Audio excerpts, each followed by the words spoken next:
I think, captain or something superior. Jeffrey Lewis from Double Impact. I like that guy. Mm-hmm. He didn't do a whole lot of stuff, but yeah, they've got a lot of actors who, when you think about it, have their memorable share of lines. There's a lot of characters in this movie. I don't know if that's good or bad, John. It wasn't good for the budget, apparently, as you described. Yeah. Although I think most of that was the villain lair with the mirror room. I still can't get over the mirror room.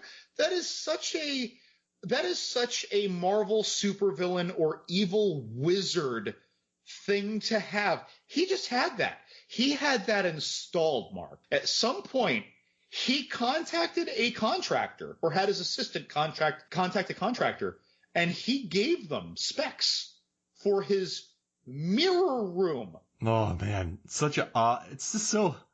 I'd like to see the full floor plan to understand if the mirror room really is just like at the corner of the interior of the lair, and it's just there in case shit. Like, I don't understand. That production designer on this movie, though, that dude had his work cut out for him. J. Michael Riva, that guy, he built a lot of sets, John. He was very busy. But you want to hear what else he worked on? This guy, I just look, Lethal Weapon 2, Tango and Cash, A Few Good Men, Dave, North, Congo, Hard Rain, that'd have been a nightmare.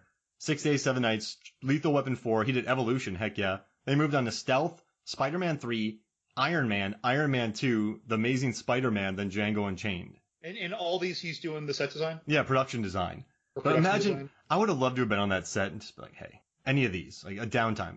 Excuse me, sir. Can you tell me about Tango and Cash? Because 4 directors were on this movie, John. He's like, how much scotch do you have?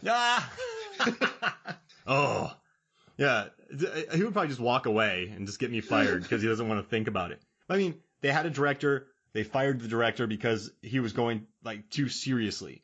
And then they brought in, so they had the director, Andrei Chonskolevsky. Then they brought in Albert Magnoli. And then they had Stallone coming in to do some shoots. Then they brought in different editors. This movie, like, why was there so many behind the scenes problems? It seems there were a lot of reshoots too. And that's why maybe it's so disjointed. Maybe there was more time in the prison, and then maybe the ending was reshot. Maybe it was more grounded and they needed more action. Well, it does feel like it starts out, regardless of the $1 billion drug bust, it starts out again, like half of this movie is about as grounded as you'd get for a Stallone and Kurt Russell, framed cop movie. And then after that, like, it's just Thunderdome. Yeah. Like, it is bonkers Thunderdome. I kept so they go to prison. Chuck Norris from the 80s to pop out. They go to prison, right? Jack Palance makes a big deal about how we don't want to kill them because we'll be at war with the police. No one knows who he is. So if they had an assassin just bomb his house, right? Because they're not watching out for anything, like you said. I agree. They're at war with nothing. There's an investigation, but I'd like to think that he can hire people, with the wherewithal to make that problematic. I don't think he'd be at war with anybody. I'm on James Hong's side. This dude had enough money to create fake audio, pay cops. Sure, Tango and Cash are made martyrs, but they could have been set up at a scene. They could have shown up to a scene like he could have Demolition Man them. They show up to a scene. There's the crime scene. There's 8 dead people. They get blown up. And then you learn later on he probably owns the press. Cause you know how many headlines are in this movie? So many headlines. You have so many press articles. You have cops. You have judges. You have audio, different people cutting together audio equipment. You could just say Tango and Cash rushed to a scene, made a mistake, blew it up. They're dead. Right. And then they find the audio and, crooked cops. And well, I guess they got their due. And then that's when Jack Palance can really say to his 2 apparently subordinate, or we'll just call them lower financial investing criminal partners. Now that Tango and Cash are gone, your men do not need to be afraid. When he says that, it's so funny. You don't need to be afraid any longer. It's because the 2 of them are just wiping out 30 million, 40 million. Just blow the guys up. See, the problem is Jack Palance's character's problem, Yves Peret's problem, is that he really is a supernatural wizard villain or an X-Men supervillain who wants revenge more than he wants to win. His winning is in the revenge, and the revenge must create suffering, and therein lies his fault. That's true. That's the classic villain trope. All the abilities to have solved it. But I wish that they kind of just let his character do that, because the way he spoke, you can feel the arrogance and the narcissism. No, that's too good for them. They need to suffer. You know, like, okay, I get it. But instead, we're just giving them opportunities. Okay, so James Hong, right? I read somewhere that he was Triad. There's a lot of money in the Triads, and the Triads are being costed money. So they could hire somebody and just not tell Eves and blow them up. And even if they are made martyrs, and then when Eves goes to them, hey, did you guys know anything about this? No. You told us not to. We trusted you. Like, why? They could go to him. Why'd you do it? You told us not to. We've been wanting to do this for years.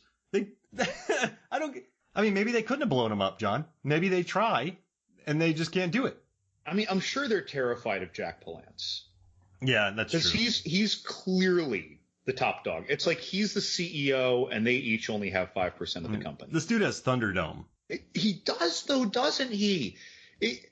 It's like those two, our protagonists, end up in The Running Man at the end of this movie. It's so full tilt crazy. Oh, I love it. How did we not see another headline at the end of the movie? LA's two best cops exonerated for being framed for flippity floppity flip and taking down the supervillain's lair in a quarry outside of LA? Like, what is going on here? $1 billion. How do you get all those missile launchers? Wow. And did you see the warehouse with all the weapons just laid out on tables? So much. That was like a junior version of the huge warehouse at the end of Raiders of the Lost Ark. Yes. Huge. So many weapons. He had all the ammunition. So many weapons. I don't know who this... I want to hear his origin story. This is a Scarface thing where Scarface doesn't die by a hit. He dies because of Tango and Cash and a boot gun. All right, so how about this? Let's take a quick break, and then when we come back, we will talk more Tango and Cash. We will be right back.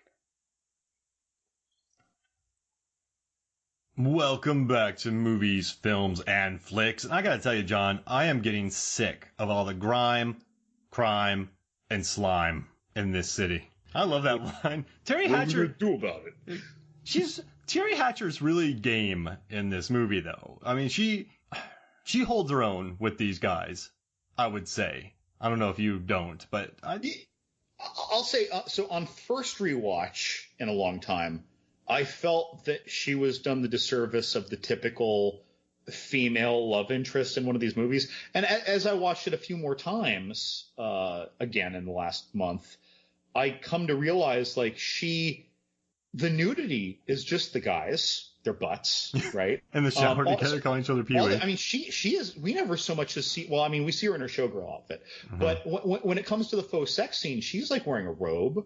Yeah. Like, it's not like her brother catches her in a thong and bra. Well, she might have that, but she's wearing a robe.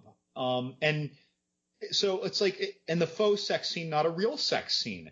So it's a little more respectful to that character. It's just, we're just playing a gag. And the whole thing where Kurt Russell ends up in drag, right? And she rides away on the motorcycle. She drives the motorcycle. Right. And all of the assertive moments she has with the male characters. And so really, at the end, when I think about it, the only thing, I don't mean to call it a direct disservice, but when I just think of the tropes of 80s movies and female character, these love interest characters, it's really just that she has this kind of showgirl job, right? And she's probably just trying to make it in the dance industry, and this is where you start. She's in her 20s, and you know she wants to go on this tour. She wants to get exposure. Presumably, the tour is something more interesting than what she's doing in some club, like in Magic Mike, the second one. Whatever it is, but she's trying. She cares about it, right? Yeah. It's not like she's just doing it for beer money. So Yeah, she has that job, and that's the trope. Otherwise, I mean, she seems interested in Kurt Russell, right? Yeah. So it's not like when he says, "Well, either way, I'm going to date your sister when all this is over." Well, we know that she has a choice, and we have a feeling that she's interested. You know what I mean? So Yeah. it's not like it's not like he's just speaking for her interest. So again, so my first watch was before I knew we were going to podcast about this soon last year, and that was when I kind of had that disservice vibe. But I was cooking in the kitchen, I wasn't paying close attention. And then when again on revisiting, this is way, way, way less, or let's just say that it is not carrying the chauvinist properties that we would expect of a movie of its era. I mean, even Bird on a Wire, which has ever an inkling of the Kurt Russell, Terry Hatcher dynamic with Goldie Hawn and Mel Gibson. Mm-hmm. Goldie Hawn is going up a ladder. Mel Gibson is under her. She's wearing a skirt. He looks up. She says, "Don't look." You know, it's like they're playing a lot of maleness. Yeah. In this movie. And not that Bird on a Wire was specifically disrespectful for its era, but you know, this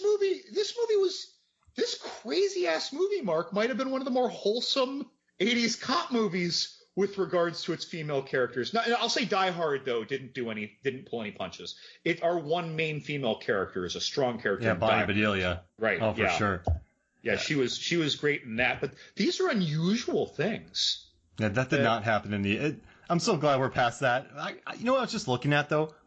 89 was the year of. We were just talking about movies at the time, but it was a year of big change. I mean, you had Batman coming in, kind of rocking the world. You had Indiana Jones and the Last Crusade. But in 89, listen to these scrappy action movies that came out: Roadhouse, Kickboxer, Best of the Best, Cyborg. License to Kill was a scrappy Bond movie. Then you had just as like monster action sci-fi movies: Deep Star 6, Leviathan, Blind Fury, Blue Steel. Oh, with Rutger Hauer. Yeah. You had Next of Kin, Dead Bang with Don Johnson, Black Rain. I said Next of King already, but these are some really scrappy 1989 action movies. It's a kind of an interesting year for action. Just very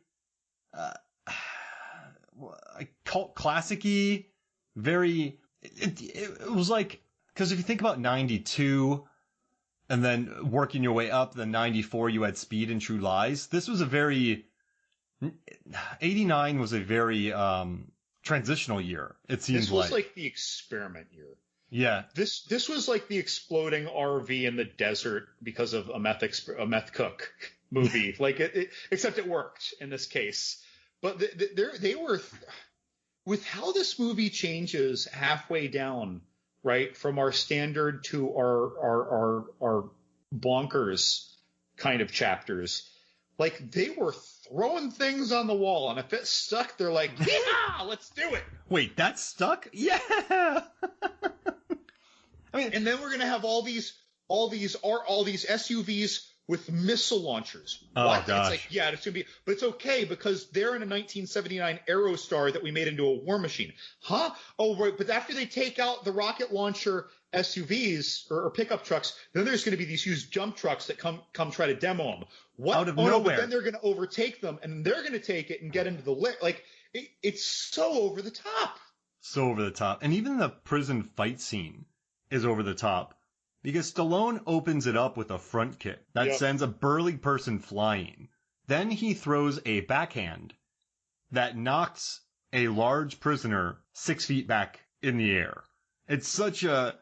Yeah, I know it's not what we were just talking about with the car chase and the ramp. Like, and also, those cars really snuck up on him in the car. The rearview mirrors on that vehicle are not very good because those two tractors got on either side of them. They just appeared. Yeah. They were like what do they call them? Blackbird fighter jets. They just, you don't know them until they are firing on you.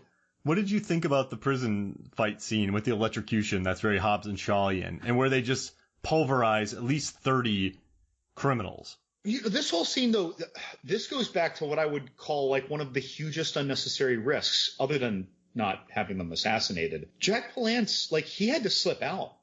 Like, people came and broke that up. He wasn't expecting. Like, what if he got... And he was just drifting off alone. Like, his goons were busy in the fray. How does goons get... How'd Rakeem get out of that? I don't know. I guess bribery. But, like, what if Jack Palance got snagged by some guard